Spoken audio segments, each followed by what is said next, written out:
So I think the story of the, the incident happening, but then the story of the people that took on the inn and decided to, use this as a marketing tool. I mean, I think that's a totally brilliant idea, and it's a really cool story.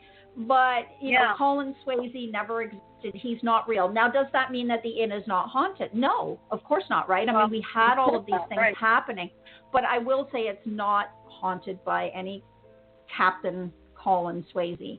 And people can argue with me a month of Sundays about it. I'm a medium. I've been there. I've done my research. I've done investigations in the space. I will say there is definitely something there, but that's something. Yeah, well, there's something there for sure, yeah. Oh, yeah, no, there is, and I agree.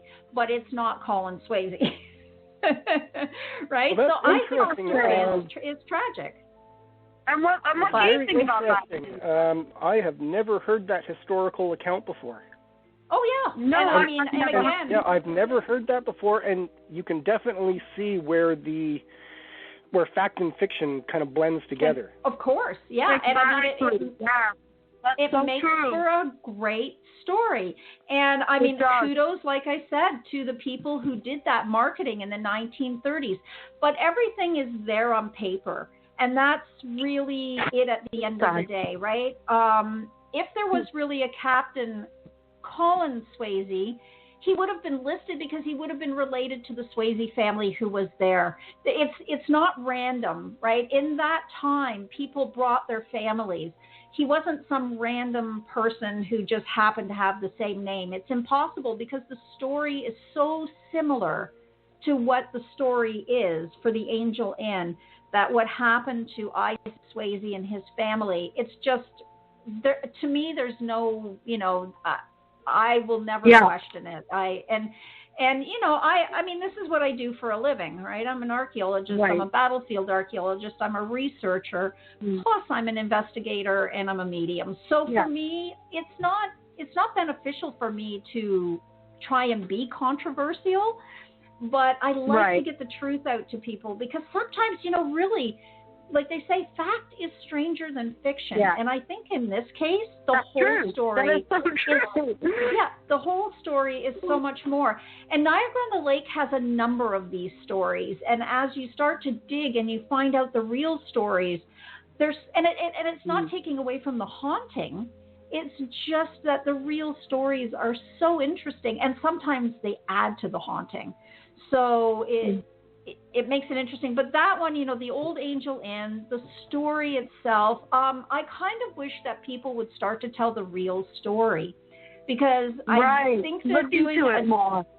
I think rather than taking it at face value. But sometimes not everybody has that access to those historical archives or has the knowledge about how to research properly. I've been saying it for years. There's a method to research that I think people are not aware of or just aren't conscious enough to utilize.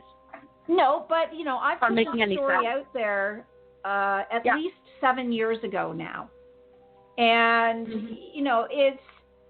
it's out there. It's just that people aren't willing to accept it because they like the made-up version better. And, they're like, well, how do you know? And, I mean, I can't sit down with everybody and go through everything, right? But the point is, it's a great story. You can see how it happened. I think it makes the location that much more interesting myself because now we have a real family, a real story.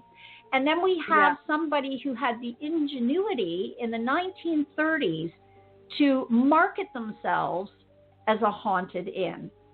So, I don't know. I think it's all pretty cool. It is really cool. And it doesn't take away from the history. They're still marketing it today. Right. Of course they are. They're still marketing it as a haunted location. I wish that they would be a little more upfront about it. But, the thing is that it's definitely haunted. But also, too, what we have to look at in terms of, where the Angel Inn is today is about 11 feet from its original location. So the foundation the foundation that it's sitting on today is only a half foundation from the original and part of a barn foundation. So it's part of a carriage house and part of the original structure's foundation. But where the building is today, that building, of course, was built later after the War of 1812. And they used the foundations from the original, because the original inn was quite small. And I mean, the Angel Inn is still pretty small. But the footprint now has expanded, and it sort of sits on, a bigger area than it did originally. But it's still a great story, and it's really cool, right? So, Ian, when you did you did an investigation in the Angel Inn, have you, or have you just gone in and felt? You have. So, what were your results there? What were your results at the inn? And before you start, was your investigation during the day or during the night? Not that I'm too sure it matters, but I'm just curious. It was a nighttime investigation, Rachel. Okay. Yeah, we got ourselves a room for the night, and we just spent the night investigating in our hotel room. Mm-hmm. Now, Ian, were you staying in the actual inn or the cottages out back? No, the actual inn upstairs. Okay, because I know people go in those cottages and they're like, oh, those cottages never existed until much later, right? So, and again, it doesn't matter. It doesn't mean the property itself doesn't have, residual energy and hauntings. It's just that people try to attach the stories to the buildings, and I think it's more the property. So what were your results when you were there? So you guys stayed in the actual inn. So what did you get happening? Yep. Okay, we've been there several times, actually. The first time, we didn't get an awful lot through the early part of the evening. At one point, we went downstairs to the pub to have dinner and something to eat. And when we were down there, we left our digital recorders running in the room. And at some point, when we were downstairs, we captured the sounds of bootsteps in our room. And of course, we locked the door behind us. We have the key. There's nobody from the inn wandering around our room while we're downstairs. So that was pretty cool. And then at 1 a.m., somewhere around there, our REM pod started screaming. That was interesting, and I hope that there was nobody in the next room next to us, because that thing makes an awful screeching noise, especially at 1 a.m. So they might have been banging on your door had there been. Yeah, so, hey, dude, if you were in the room next door at 1 a.m. when we were there and you woke up with this, I apologize.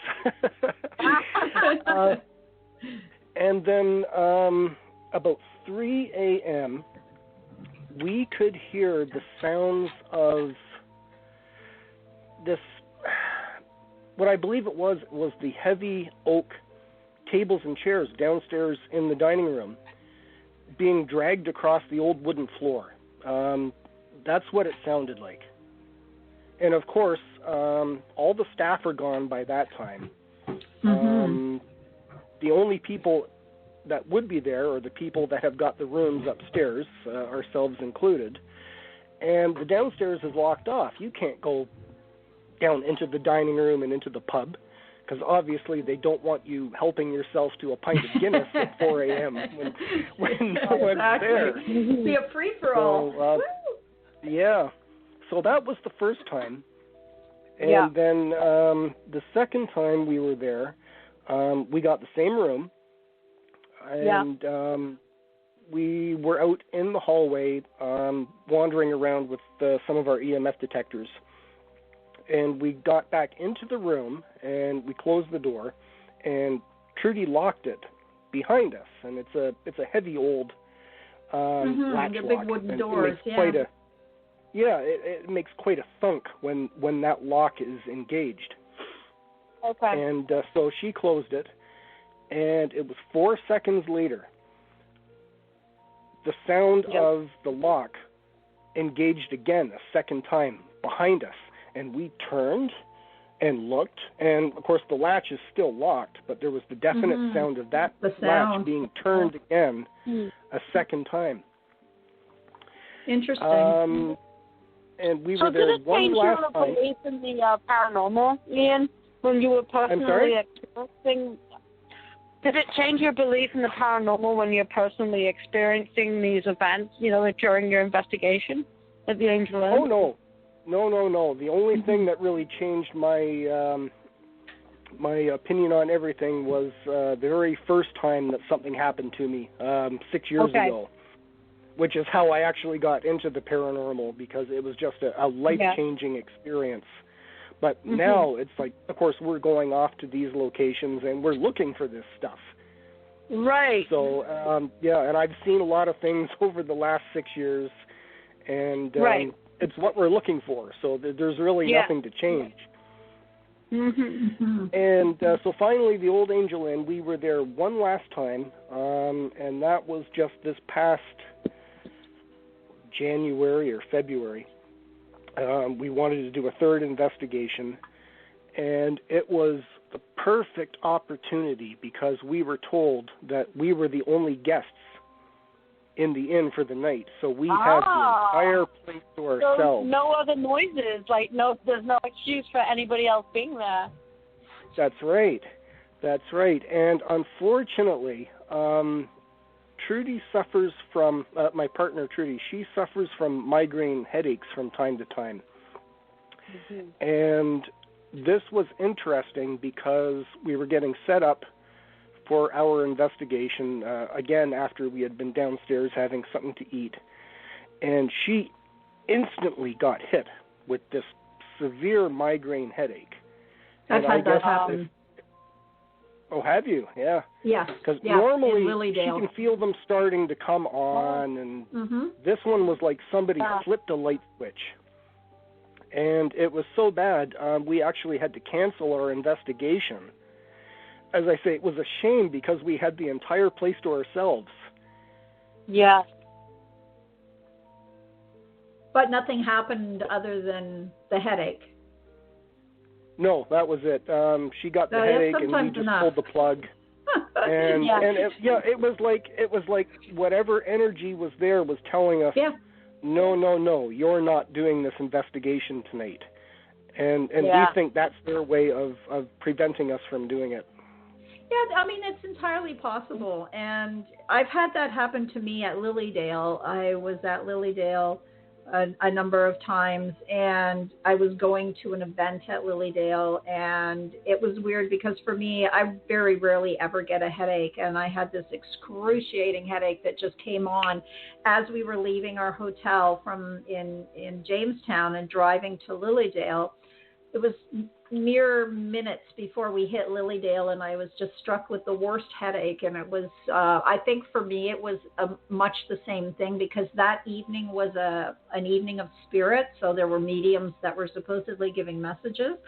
And it was, I think for me, it's that accumulation of energy of everybody in the, that's there, the anticipation, the spirits themselves, all those things. So Trudy probably is sensitive to that too, that energy buildup as well. Yeah. And so that could have just been what triggered it too, right? Yeah. I often find that sometimes I get headaches when something doesn't want me there, and it's just like a very high pressure headache in the front of my forehead, like where I sort of envision my mind's eye to be.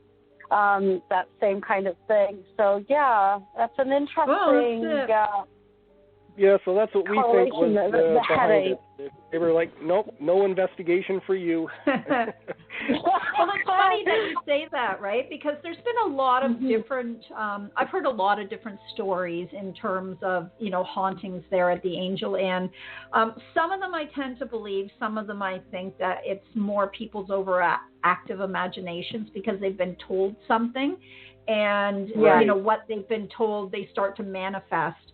And so, when I start to hear things like, I woke up in the middle of the night and I saw a soldier standing at the end of my bed and, there was this and a British flag and all of this, I'm just like, no, you know what? No, I know there's been, there were soldiers in the area. There was all of these things. And, but what happens is people, I think they hear these different stories and then they go to bed and they have a dream or a nightmare or, they really just want I hate to say it, or they're just looking for attention.